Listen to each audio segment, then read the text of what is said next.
Warahmatullahi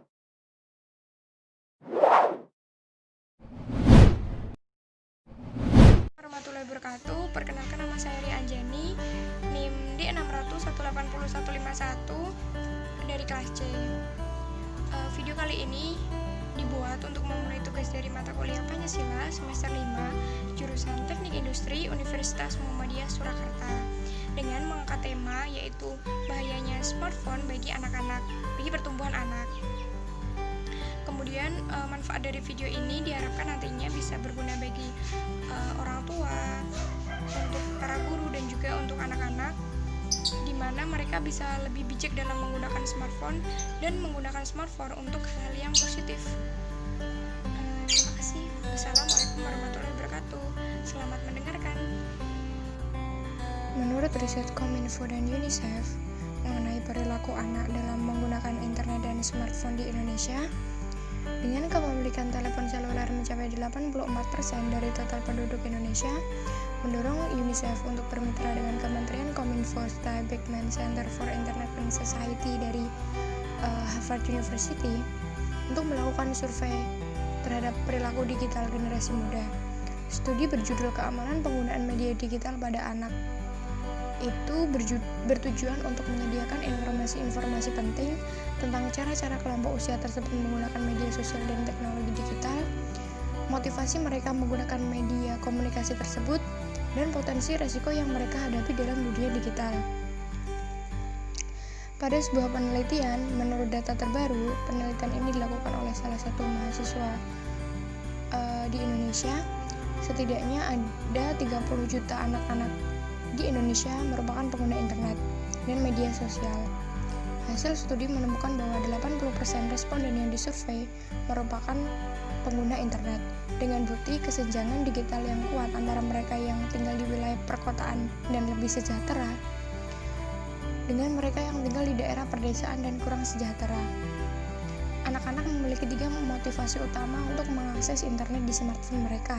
Yang pertama, didasari rasa ingin tahu mereka untuk mencari sebuah informasi. Kemudian yang kedua untuk media komunikasi, yaitu untuk terhubung dengan teman maupun orang-orang sekitar mereka. Kemudian yang ketiga yaitu untuk hiburan.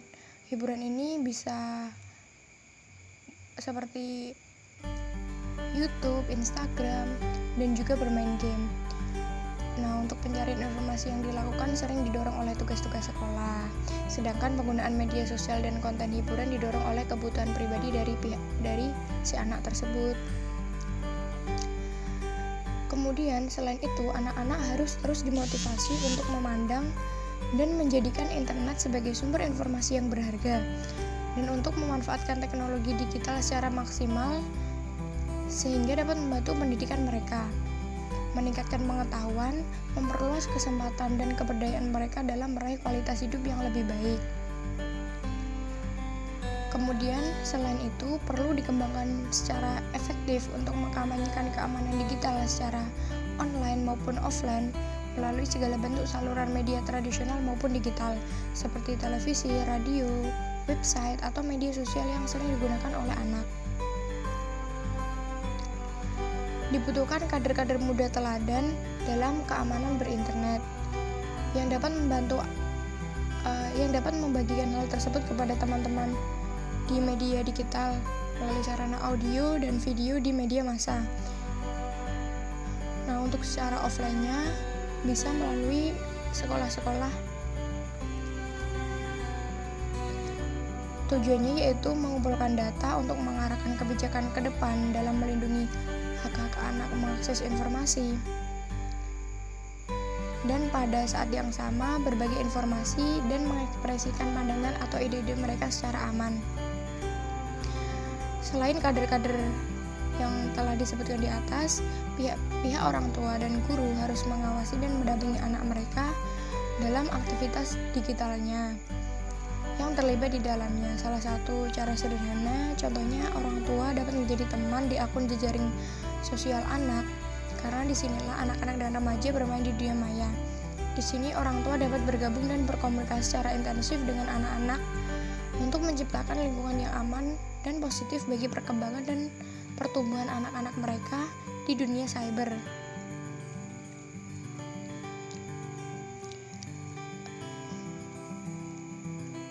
Selain penggunaan aktivitas digital di media sosial, anak-anak juga sering mengakses smartphone untuk kepentingan hiburan, salah satunya dengan bermain game. Nah, bermain game ini bisa dikategorikan hal yang positif dan juga hal yang negatif. Jika anak terlalu sering bermain game atau melupakan sekolahnya, melupakan tugas-tugas mereka, hal ini bisa dikatakan kegiatan tersebut adalah kegiatan yang negatif. Kemudian banyak penelitian di Indonesia yang menyebutkan bahwa game sangat mempengaruhi tumbuh kembang dari anak tersebut. Sehingga oleh Kominfo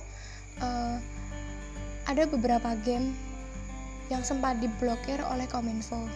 Salah satu game yang diblokir oleh Kominfo itu dikembangkan oleh PQUB yang mendapat penolakan dari berbagai negara termasuk di Indonesia karena game ini disinyalir melecehkan agama karena melibatkan tokoh agama seperti Yesus, Buddha, dan lain sebagainya. Selain Indonesia, beberapa negara tetangga seperti Malaysia dan Thailand pun juga melontarkan hal yang sama. Kedua negara tersebut diketahui telah memblokir permainan ini. Pemblokiran ini bertujuan untuk tidak menimbulkan sara dan pertengkaran lintas agama dan juga tidak merusak otak dari anak nantinya. Sehingga Kominfo dan juga Direktorat Pemberdayaan Informatika pada Direktorat Jenderal Aplikasi Informatika Kementerian Kominfo Republik Indonesia melalui sebuah acara talk show di Jakarta yang bertema pola penggunaan media digital pada anak dan dampak negatif terhadap penggunaan internet, memunculkan gerakan mendukung konten positif agen perubahan informatika. Kementerian Kominfo juga tengah mendorong program Whitelist Nusantara, daftar konten positif yang layak untuk anak-anak. Whitelist Nusantara ini digunakan untuk sekolah-sekolah madrasah dan pondok pesantren. Selain itu juga melakukan pendekatan hukum untuk menyadarkan pada Undang-Undang Nomor 11 Tahun 2008 tentang informatika dan transaksi elektronik. Pengelolaan media dan perusahaan iklan maupun production house atau rumah produksi pun harus membuat program mendidik dan berdampak positif bagi anak-anak